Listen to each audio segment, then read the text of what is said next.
Assalamualaikum warahmatullahi wabarakatuh.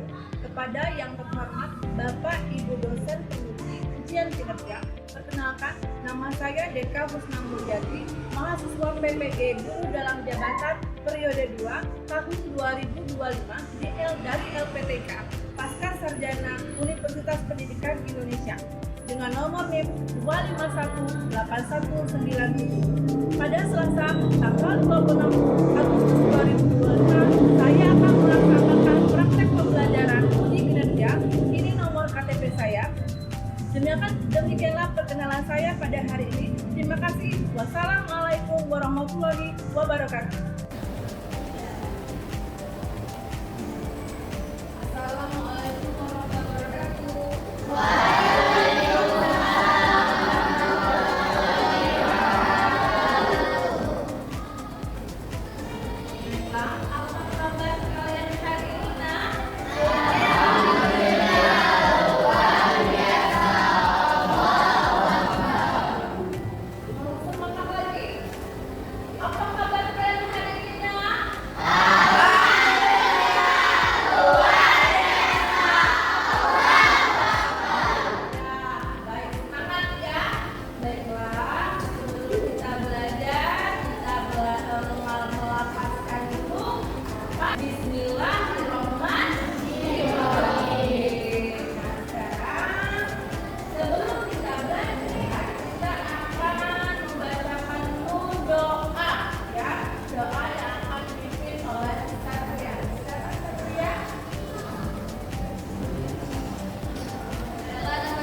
Ya, itu.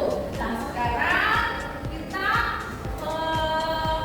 masuk ke teks deskripsi. Ini berarti pembelajaran kita akan melalui apa maknanya. Ya, sekarang teks deskripsi, kemudian tujuannya. Ya, apa dia tujuan deskripsi? Yaitu menggambarkan objek dengan menunjukkan objek tadi. Ya, seperti itu ya. Nah, di sini kita akan belajar ya kata ucapan denotatif dan konotatif dalam teks deskripsi. Ya, di dalam teks deskripsi ada yang namanya teks denotatif dan konotatif. Apa itu pengertiannya?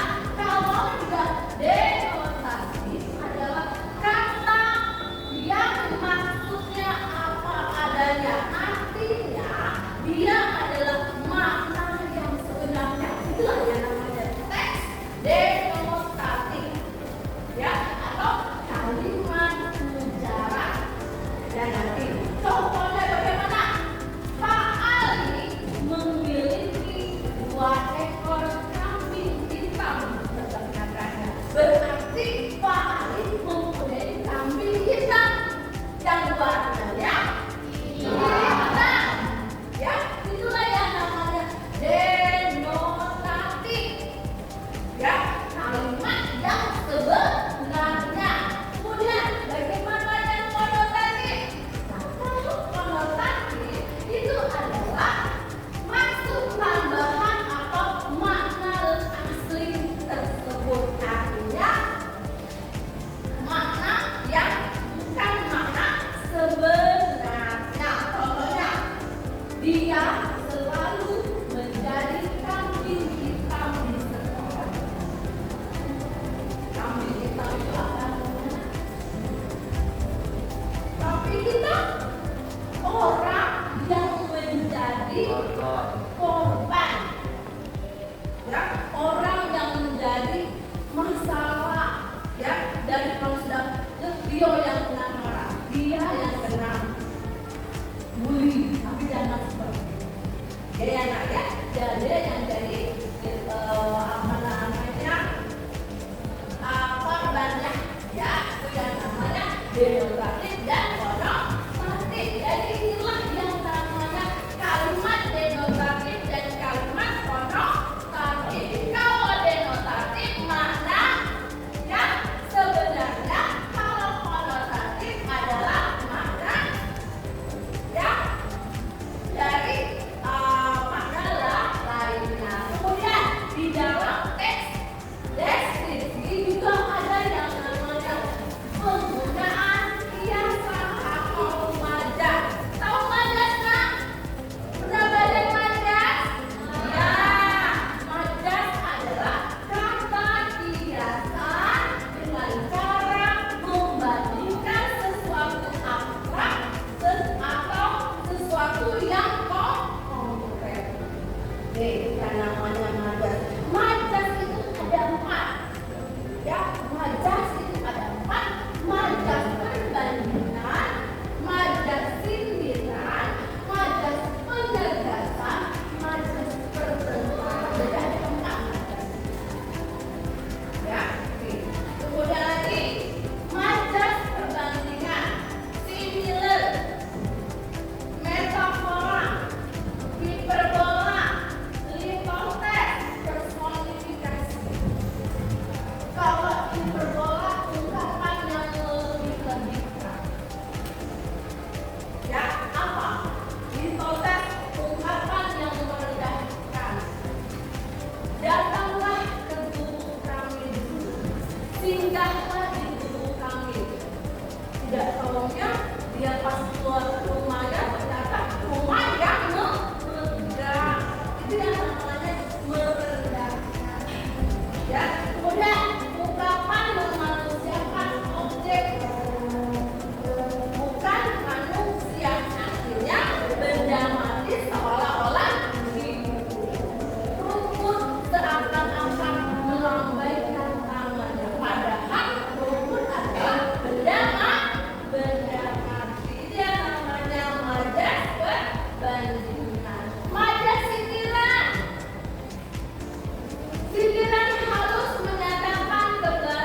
Silakan